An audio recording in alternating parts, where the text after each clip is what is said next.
asalaamaaleykum chers internautes de la KSTV ñuy am mbégte bu baax rek tey nag ñu am un grand privilège un plaisir de recevoir waa Daara J Family war a am ak ñoom benn entrevue bu ndaw donc dañ leen di bàyyi rek ñu présenter wu un peu wax ñu rek fan lañ nekkoon depuis lors parce que ça fait un peu longtemps ñu xaw a leen a gëj a gis tuuti donc dañuy commencer d'abord par Fada mu wax ñu un peu ci luñ nekk fi mu toll nii avant ñoo continuer Fada nuyu naa la. salaamaaleykum waa KSTV c'est Fada maa ngi leen di ziar bu baax di kontaan ci tatagal bi ngeen ñu tatagal donc kontaan nañ ci loolu di rafetlu aussi seen liggéey parce que yaakaar naa ne initiative bi ngeen jël aussi bu ci ñëpp toppoon le Sénégal dina am kenn dootul jooytu emploi ba pare itam nañ am équilibre ci biir dëkk bi. voilà merci beaucoup ci confiance bi nga xamante ni rek am nga ko ci KSTV Fada mu nekk rek ñu toog benn moment boo xam ne rek xaw nañ leen gëj a gis bon man bokk xaw naa leen gëj a gis voilà donc est-ce que mën nga ñëw tuuti rek ci li nga xamante ni moom moo waraloon loolu wala ñëw tuuti rek wax ñu ci lan ngeen nekkoon ci loo xam ni moo waral xaw a raar boobu noonu. waaw effectivement il y a deux volets volet bu njëkk bi mooy nekk on est souvent sollicité. Donc hors du Sénégal ñu bëri dañuy faral di woo donc sur le plan international moo xam Afrique la dans la sous-région Kenya Afrique du Sud un peu partout récemment on était à Dubaï on est rentré il y a 3 jours d'une tournée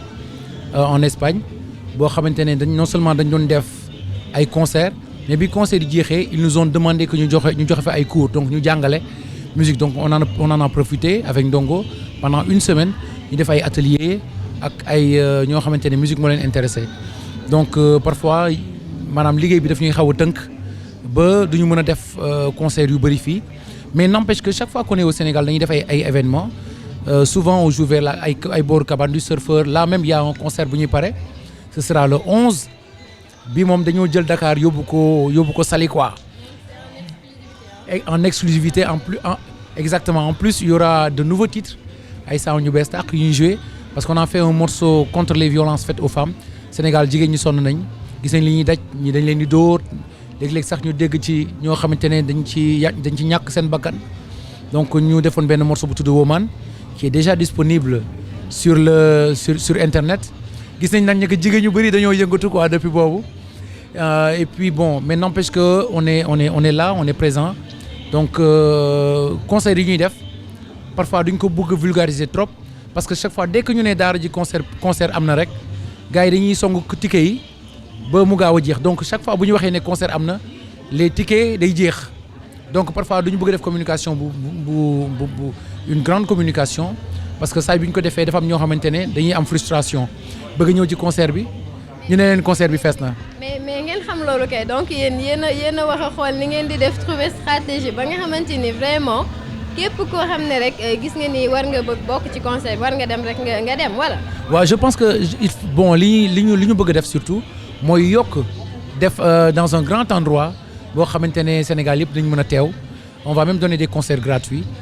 pour nga xamante ne ñëpp dañu mën a teew parce que c'est vrai que ay endroits yoo xamante ne ay 700 personnes la du mën a jël ñëpp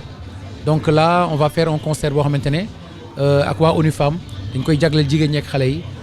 Contre les violences faites aux femmes donc ça va se tenir le 22 inch'Allah donc bu gaa yi ñëwee suñu page Facebook dañu mën a gis événement yi dañu mën a xam bépp yëngu-yëngu boo xamante ne ñu ngi koy amal fii Sénégal ouais. Voilà, merci beaucoup Fada. En tout cas, c'est un plaisir de vous recevoir sur la KSTV. D'accord, merci à vous. Voilà internet KSTV. Donc comme ni ma leen ko waxee sànq rek ñu am honneur accueillir waa Daara J Family ci suñu plateau. Donc ñu nekk nag ki nga xamante ni moom mooy Ndongo Ji dañ ko bàyyi donc mu présenté wu wax ñu un peu fan la ñu nekkoon depuis lors ak lan moo nekk li nga xamante ni rek moom mooy ci activité événement yi nga xam ne ci ngeen nekk fi mu toll nii. yes salaam KS Média K Média maa ngi leen di nuyu yéen ñëpp di leen siyaara di leen sargal ñun nag moom ay doomi réew mi lañ groupe lañ boo xam ne plus de 25 ans de carrière donc daanaka def nañ ñaari décennies donc liggéey bi nag arrêté wul boobu ba léegi donc ñu ngi nekkoon ci ay tournées yu bari yoo xam ne ba léegi ba sa album bi ñu mujjee génne 2020 la génn début d'année 2020 muy Yaama Télé nekk un album boo xam ne c'est vrai que sortie bi mu ngi fekkoon bitim réew bi pandémie bi commencé on a continué à faire la promo sur les réseaux sociaux on a dem jot nañ def ay quelques concerts yu bare donc pour rek gàttal un peu vraiment on continue aussi à préparer des nouvelles choses surtout pour fin d'année bi ak année bii di ñëw 2022 quoi. D'accord, mais est-ce qu'il y a des choses de prévues yoo xamante ni ça sera fait avec les artistes sénégalais? Bon, pour l'instant il y a un nouveau single buy ñëw je pense que Fada jot na ko brosse bu tudd Balma jot nañu génne benn boo xam ne une semaine la génn am na buy génnaat suba.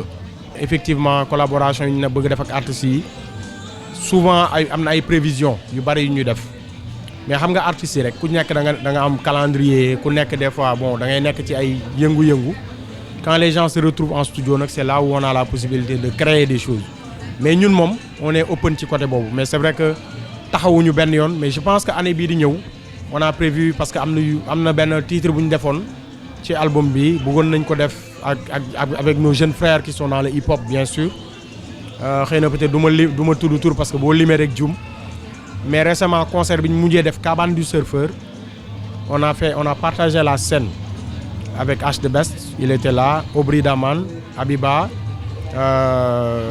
Numukunda ma nga fa woon bon ñu bari ñu ngi fa woon ñu ngi yéegoon ci kaw scène bi def ak ñun live et tout ça partagé woon nañ ko sax ci internet bi quoi donc pour dire que on est un groupe très open ci côté boobu mais bu fekkee ne pour enregistrer disque la wala dara ak yeneen artistes yi je pense que ça se fera en 2022 incha allah. Mais à l'international vu que da ngeen di voyager li ci gën a bari la plupart du temps yéen a ngi ci yeneen régions yi pour concert wala pour sortir est-ce que am na peut-être des perspectives toujours parce que loolu laay waxee et fin d'année la plupart du temps nit ñi dañuy proposer beaucoup de choses par rapport à l'année prochaine et tout mais est-ce que am na ay perspectives avec les artistes internationaux yi nga xamante ni peut-être yéen a ngi dem seeni dëkk wala ñoo xamante ni am ngeen yenn rapports yi. Alors pour gars yi comprendre rek xam nga Daara J Family dafa nekk benn groupe boo xam ne groupe bu international la xam nga projet yi bari na trop boo defulee recherche tuuti rek da ngay tem nga passer à côté mais effectivement année bii di ñëw ñu ngi ñaan yàlla on croise les doigts dina am effectivement ay tournées ay concerts dina am ay sorties de single d'album et cetera donc ci dynamique boobu lañ nekk duñ ko mës a arrêter bu dee ay collaboration la ça se fait récemment bi ñu jógee Espagne nii li ma lay wax semaine bii passée la on était en studio ak ay artistes yu nekk Espagne quoi enregistré nañ benn titre boo xam normalement on doit le recevoir on a fait un featuring boo xam ne dina génn début d'année ce sera disponible c'est un son avec y a Daara J Family Baba Mal Fatoumata Diawara qui est une artiste de dimension internationale c'est des artistes de la sous-région du fleuve Sénégal donc mu nekk benn way bu ñu jagleel fleuve Sénégal jox ci wàllum forum mondial de l'eau donc morceau boobu moo njëkk a génn en début d'année et puis dans l'année il y aura d'autres projets encore qui vont arriver on n'arrête pas donc boo buggee ku ñu bëgg a suivre rek il faut nga ñëw ci suñu page yi pour xam exactement ci li ñu nekk quoi. léegi lan ngay wax internautes yi lay seetaan pour l'année prochaine. waaw maa ngi leen di souhaiter une bonne année 2022 di leen ñaanal yàlla di leen wax rek Sénégal ñu ngi leen di ñaan yàlla saxal fi jàmm am ci xol yi ñu def jàmm ci jëf yi ci suñu diggante. xol yi gën a mën a naat ñu mën a gën a mën a jëm kanam ñu xam ne que lépp lu mën a am que ça soit wàllu politique wala football wala sport ñun ñëpp benn lañ au final ñun ñëpp ay sénégalais lañ yàlla na jàmm sax.